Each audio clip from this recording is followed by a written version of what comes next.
India news देख रहे हैं आप और मैं हूं आपके साथ पुनीता सिंह। बुलेटिन की शुरुआत और बात मिडिल ईस्ट की करेंगे क्योंकि अब तैयारी हो रही है ग्राउंड ऑपरेशन की। और क्या वाकई में ईरान में अमेरिका ने एंटर कर लिया है? क्या अमेरिका की एंट्री हो चुकी है? पूरी खबर आपको विस्तार से बताते हैं। देखिए, मिडिल ईस्ट में जंग अब एक और खतरनाक मोड़ पर इस वक्त पहुंचती हुई दिखाई दे रही है। लगातार एयर स्ट्राइक के बाद अब खबरें ये सामने आ रही हैं कि अमेरिका ईरान के खिलाफ संभावित ग्राउंड ऑपरेशन की तैयारी कर रहा है। रिपोर्ट्स की माने तो अमेरिकी प्रशासन के भीतर कई दिनों से सैन्य विकल्पों पर चर्चा चल रही है और राष्ट्रपति डोनाल्ड ट्रंप के सामने ऐसे प्रस्ताव रखे गए हैं जिनमें ईरान के रणनीतिक आइलैंडों पर सैन्य कार्रवाई तक के विकल्प शामिल हैं। वहीं दूसरी तरफ अमेरिकी सेना लगातार ईरान के अहम ठिकानों को निशाना बना रही है और पावर स्टेशन, पुल और संचार ढांचे पर हुए हमलों के बाद कई इलाकों में सेवाएं प्रभावित होने की खबरें सामने आ रही हैं। वहीं तेहरान ने इन हमलों को गंभीर उकसावे की कार्रवाई करार देते हुए जवाबी कदम उठाने की चेतावनी दी है। ईरान की रिवॉल्यूशनरी गार्ड भी जवाबी रणनीति तैयार करने में जुटी बताई जा रही है। और ऐसे में सबसे बड़ा सवाल यही कि क्या सिर्फ हवाई हमलों का अब ये जंग अब नहीं रह गई है, बल्कि अब आशंका इस बात की है कि क्या ये संघर्ष जमीनी युद्ध की तरफ आगे बढ़ रहा है। और अगर ऐसा होता है तो इसका असर सिर्फ अमेरिका और ईरान तक सीमित नहीं रहेगा, बल्कि पूरे पश्चिम एशिया और वैश्विक अर्थव्यवस्था पर भी पड़ सकता है। देखिए, अमेरिकी एक्सपर्ट का भी यह मानना है कि अगर ईरान पर विजय पाना है तो जमीनी जंग जरूरी है। और माना यह जा रहा है कि ईरान में अमेरिका अपने सैनिक उतार सकता है जो भीषण जंग को जन्म देगा। हालांकि इसके लिए अमेरिका को बॉडी बैग के लिए भी तैयार रहना होगा। यानी ये कह सकते हैं जो तैयारी इस वक्त अमेरिका की ओर से हो रही है ग्राउंड ऑपरेशन की, और अगर ऐसा होता है, अगर वाकई में जमीनी हमले अमेरिका की ओर से ईरान की अलग अलग जगहों पर किए जाते हैं तो फिर स्थिति बहुत ज्यादा खराब और हालात ऐसे भी हो सकते हैं कि जिसे संभालना मुश्किल हो जाएगा। क्योंकि अब अमेरिका ये तैयारी कर रहा है कि बड़े पैमाने पर जो अमेरिकी सैनिक हैं उन्हें तेहरान में दाखिल करवाना है।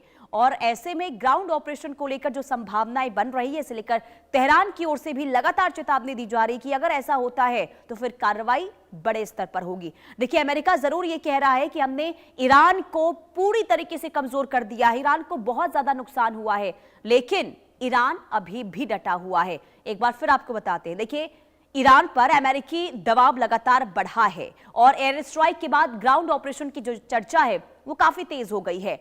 ट्रंप के सामने सैन्य विकल्पों की समीक्षा है और ईरानी द्वीपों पर कार्रवाई का दावा भी हो रहा है।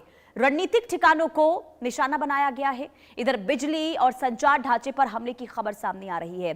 तेहरान ने जवाबी कार्रवाई की चेतावनी दे दी है। इधर मिडिल ईस्ट में एक बार फिर से बड़े संघर्ष की आशंका बढ़ गई है, क्योंकि जो लगातार दावे हो रहे हैं अमेरिका की ओर से और इसके बाद जो तेहरान की ओर से चेतावनी बार बार दी जा रही है, ऐसे में माना यह जा रहा है कि हालात आने वाले दिनों में सामान्य तो होंगे ही नहीं, लेकिन बहुत ज्यादा विध्वंसक होने की संभावना है।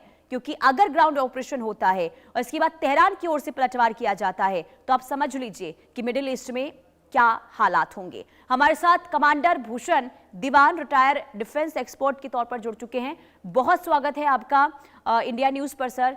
सबसे पहले बड़ा सवाल मेरा यही होगा कि इस वक्त क्या वाकई में जो रणनीति अपनाई जा रही है सर अमेरिका की ओर से कि ग्राउंड ऑपरेशन भी किया जाएगा, अगर ऐसी संभावना होती है, अगर अमेरिकी फौज को जमीनी स्तर पर एक्शन के लिए उतार दिया जाता है, तो जरा बताइए क्या एनालिसिस है आपका, क्या हो सकता है तेहरान में या पूरे ईरान में? पुनीता जी, ये जो 3-4 दिन से अमेरिका ने बम्बार्डमेंट चालू किया है क्रिटिकल डिफेंस इंस्टॉलेशंस पे, खर्ग आइलैंड पे, बंदर अब्बास पे, उनके मिसाइल बेसिस को, उनके ब्रिजेस को, उनके स्ट्रेटेजिक लॉजिस्टिक्स चेन को तबाह करने का काम किया है। ये फेज 1 था, ये 1-2 दिन और भी चल सकता है। उसके फेज 2 में क्या होगा कि डीप स्ट्राइक इनसाइड ईरान कई जगह पे होगी। वो भी उन्हीं को आईआरजीसी के बंकर्स हैं, 30 उनके हेड्स हैं, आईआरजीसी के डिविजन्स हैं, 30 पूरे ईरान में अलग अलग जगह पे, उनको बुरी तरह तबाही की जाएगी। ये जो फेज 2 है पुनीता जी, ये 3 से 4 हफ्ते चलेगा। उसमें ईरान को घुटने पे लेके आने की कोशिश होगी ताकि उनकी लड़ाई की क्षमता पूरी तरह खत्म हो जाए। देखिए, जो एपिक फ्यूरी में था, ये फेज 2 किया ही नहीं गया था। ये अमेरिका को लगता था कि भाई वो अंदर खाने जो कुर्स को दिया आर्मामेंट दिया अमेरिका ने, और बाकी अंदर खाने टूट हो जाएगी, आपस में दरार पड़ जाएगी। कई आईआरजीसी ग्रुप्स हैं और कई कमांड कंट्रोल ग्रुप्स हैं। तो ये अब नहीं, उन्होंने कहा छोड़ने का, करने का, फुल स्पीड पे फेज 2 करने का। और उसके लिए क्या प्रतीक है पुनीता जी? प्रतीक ये है कि जी। बहुत सारे bombers and not bombers, refuelling planes hmm. Iran में, डेगो गार्शिया में, कतार में अमेरिका खड़े कर रहा है।